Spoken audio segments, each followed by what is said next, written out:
Hola, bienvenidos a las videosesiones de edición financiera aplicada. Estamos en la sesión 57, en el capítulo 4, ejercicio 3, determinación del flujo neto de caja, la inversión en fondo de maniobra, un ejemplo más desglosado, proyecto Pucheiros. Vamos a nuestra plantilla de este ejercicio 3 del capítulo 4. Entonces, bueno, en el ejercicio anterior, en la videosesión anterior, vimos cómo hacer el fondo de maniobra o bien con una alternativa que fuera ex ante o bien que fuera ex post, esto es que se estableciera a priori al inicio de año pensando en las necesidades del año entrante o que se establezca a finales de año en función de los resultados de ese propio año. Bien, realmente, de los diferentes componentes del fondo de maniobra, posiblemente tenga más sentido suponer que una parte de esos componentes son ex ante y que otra parte son ex post. Entonces, bueno, vamos al siguiente ejemplo. Tenemos un proyecto que va a durar 5 años, que tiene unas ventas iniciales, unos ingresos iniciales de 100.000 euros, el crecimiento en ventas es el 10% y el coste de ventas es el 60%. Y nos dan unos porcentajes de existencias, cuentas a cobrar y cuentas a pagar. Las asistencias son un 20%, las cuentas a cobrar un 16%, las cuentas a pagar otro 16%. El tema es que no todos estos porcentajes se calculan sobre ingresos. Por ejemplo, en el caso de las existencias, lo normal es que estén valoradas a coste, entonces ese porcentaje debería estar establecido sobre el coste de ventas. En el caso de las cuentas a cobrar, sí son un porcentaje de los ingresos, entonces, bueno, ese porcentaje debería aplicarse sobre las ventas, sobre los ingresos, y en el caso de las cuentas a pagar, ese porcentaje suele ser sobre las compras. A falta de tener las compras, pues los aplicaremos sobre el coste de ventas, que es lo que tenemos más parecido a esas ventas, a esas compras. También nos dice que cuando llegue el final del proyecto se va a recuperar, va a haber un quebranto, una recuperación del 10%, esto es, solo se recupera el 90%, en este caso, a diferencia del ejercicio anterior, en vez de darnos el dato en porcentaje de recuperación, nos dan el dato en quebranto, y por último, la tasa impositiva es el 25%. Bien, pues vamos a empezar por establecer las ventas y el coste de ventas. Las ventas en el año 1 son 100.000, bloqueadas, por paréntesis 1 más ese 10% de crecimiento bloqueado, y como en el ejercicio anterior elevamos a 0 para que sean 100.000 y cuando copiemos a la derecha vaya cargando un 10% más acumulativo.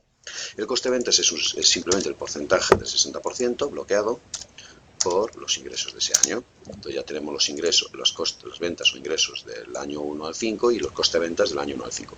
Y ahora vamos con las existencias. Las existencias pueden ser de dos tipos: materia prima o producto terminado. Imaginemos que estas existencias de nuestro ejemplo son de materia prima.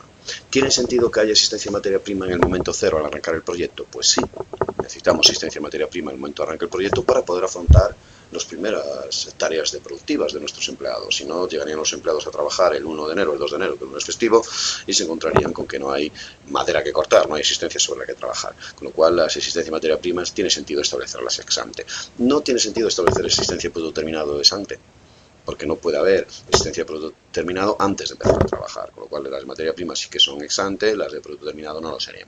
Bien, entonces si son ex ante, estamos diciendo que es un 20%, será igual a ese 20% en el momento cero, aplicado a quién, al coste de ventas, porque que las existencias se relacionan mejor con el coste de ventas que con las ventas. Al fin y al cabo, deberíamos tener las existencias, y más en este caso que son de materia prima, pues valoradas a coste, no a precio de venta, con lo cual tenemos en el momento cero el porcentaje, en este caso el 20% aplicado al coste de ventas, y lo llevamos así hasta el año 5.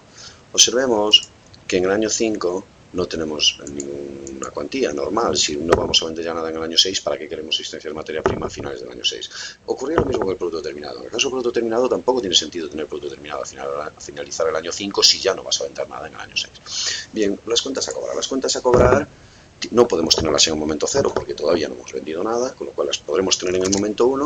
Tendremos en este caso un 16% bloqueado por... ¿Sobre quién deberíamos aplicar las cuentas a cobrar? Sobre los ingresos, sobre las ventas. Esto es 16%. Las ventas del año 1 estarán pendientes de cobrar a finales del año 1. Copiamos hacia la derecha. Cuando lleguemos a finales del año 5 tendremos un dato, 23.000 en este caso. ¿Por qué hay cuentas a cobrar al finalizar el año 5? Porque las últimas ventas del año 5 no las habremos cobrado. El proyecto se acaba a finales del año 5, pero todavía en el año 6 habrá que cobrar parte de las ventas que se hayan realizado a finales del año 5.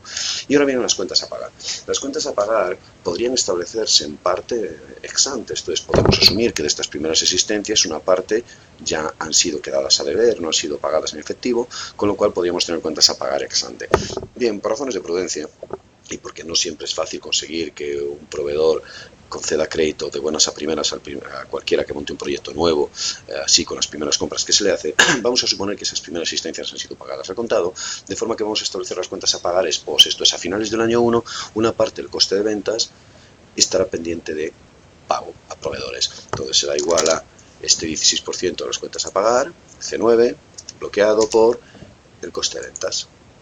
Tened cuidado porque tenemos C8 y C9 en ambos casos el 16%, bien, esas cuentas a pagar las copiamos hasta el año 5. Fijémonos que a finales del año 5 hay cuentas a pagar. ¿Por qué? Porque hay unas compras de las que hayamos hecho a lo largo del año 5, a finales del año 5, todavía no habrán sido abonadas.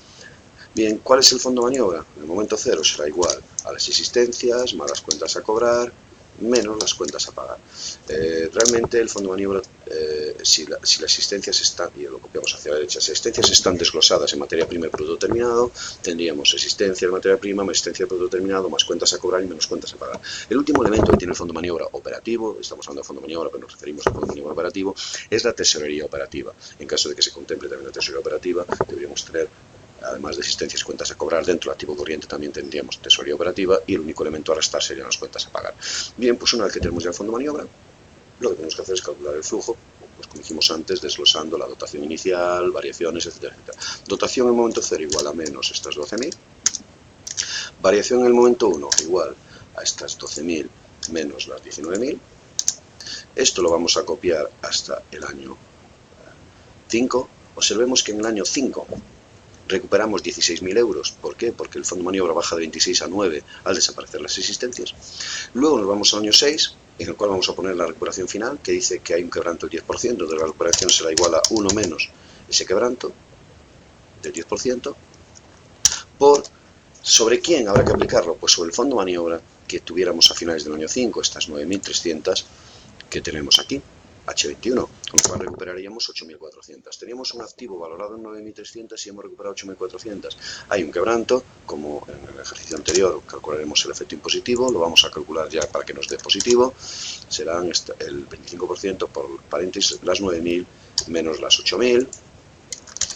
El quebranto nos genera un ahorro fiscal de 234. Sumamos los 4 componentes y ya tenemos efectivamente el flujo del fondo de maniobra, en el que podemos ver matices, como es negativo al principio cuando se adopta, es negativo a medida que van creciendo las ventas, en el momento en que se empieza a liquidar el proyecto o se reducen las ventas y se hubieran reducido por el camino, el flujo se hace positivo.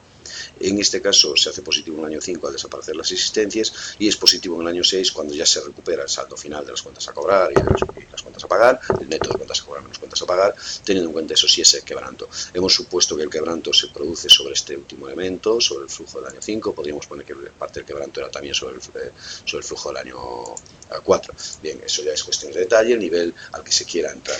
Nosotros en la mayor, excepto uno o dos ejercicios, en la mayor parte de los ejercicios de este capítulo utilizaremos sistemas similares al del videosesión anterior, esto es todo el fondo de maniobra conjunto, bien ex ante, bien ex post y sin quebrantos, bien ex ante, insisto, bien ex post, sin entrar en niveles de detalle, excepto un ejercicio en el que sí entraremos a nivel de detalle. Bien, espero que con estas explicaciones os haya quedado más o menos claro el cómo establecer el fondo de maniobra y cómo establecer lo que a nosotros nos importa, que es el flujo fondo de maniobra, que es el segundo elemento del flujo total del proyecto que necesitaremos posteriormente para valorar el proyecto. Hasta luego.